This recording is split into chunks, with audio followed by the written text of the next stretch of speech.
Des pâtes, du lait, de la confiture, des légumes. Comme chaque semaine depuis début janvier, Didier vient récupérer son panier alimentaire auprès de cette association du 12e arrondissement à Paris. J'ai le droit normalement à 2 fois par semaine, mais moi je fais une fois parce que bon, voilà quoi. Sinon ça me convient très bien. Comme j'ai toujours un petit peu à la maison, donc après, comme je suis tout seul, j'aurai des enfants, ça serait différent.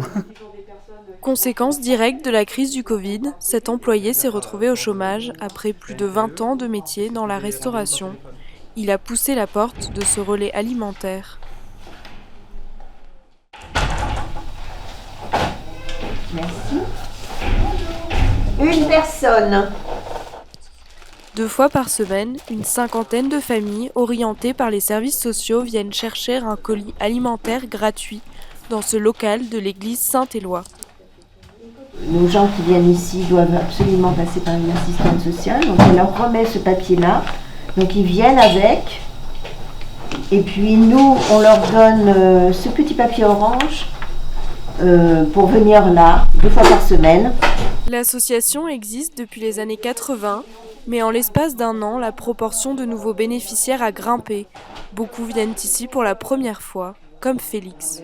Et ça fait à peu près un mois avant les fêtes parce que j'ai une situation assez délicate par rapport à qui recevait mes enfants et j'avais rien.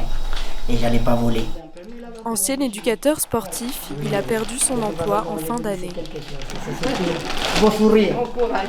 Savoir qu'il y a ça vous tranquillise un tout petit peu dans le quotidien. Ça vous permet de vous organiser pour votre travail sans penser à que bon, si vous n'avez pas, au moins il y a une petite aide quelque part qui vous permet de vous relever. Employés de la restauration, animateurs sportifs ou encore travailleurs non déclarés, la crise du Covid a diversifié les profils des demandeurs. On a des personnes qui ont été effectivement touchées par le chômage partiel, voire des petits chefs d'entreprise, enfin, petit n'est pas le bon terme, mais des chefs d'entreprise de petites structures qui n'arrivent plus en fait à se payer parce qu'il n'y a plus de chiffre d'affaires.